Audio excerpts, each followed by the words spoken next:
Some snacks are so addictive, munching on them is never enough. And this is exactly what we have today.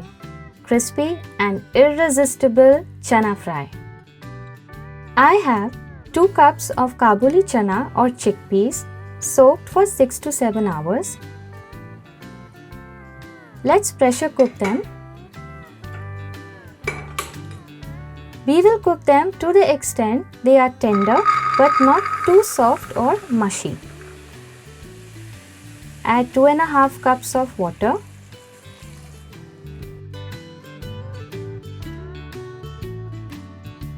Two teaspoons of salt and close the lid. Let the Kabuli chana cook for 5 minutes.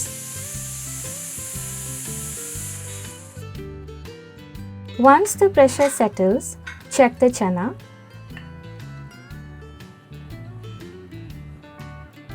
They are cooked.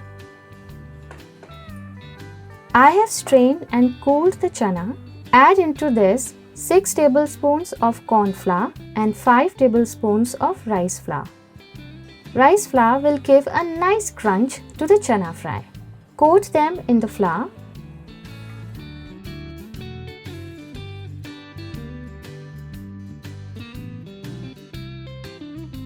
These are coated. They are ready to fry, but before frying them, let's quickly make the seasoning mix for the chana fry.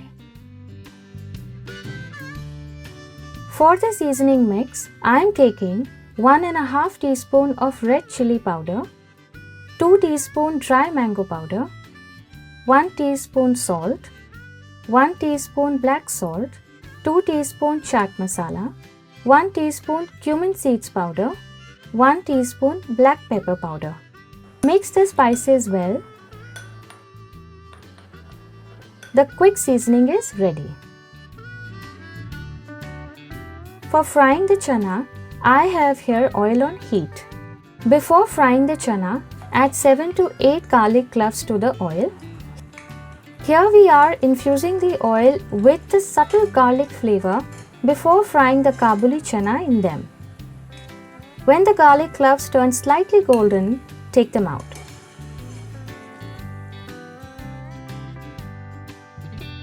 Now into the same oil, we will add the coated chana. Keep in mind, the flame is medium to high while frying the chana.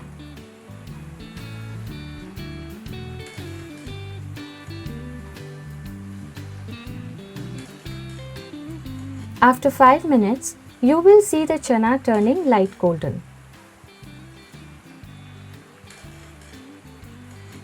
And this means it's time to take them out.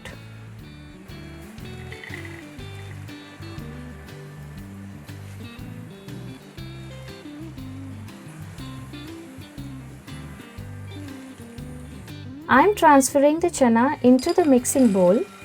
How crispy is that? Let's quickly add the masala mixture to the chana. Mix this in.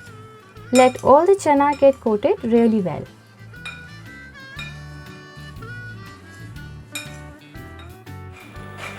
Chana fry is ready. Enjoy it as a snack or as a side with the main course. As I said before, munching on them is addictive, so keep your portions sorted. Until we meet again, eat well, live well and stay blessed.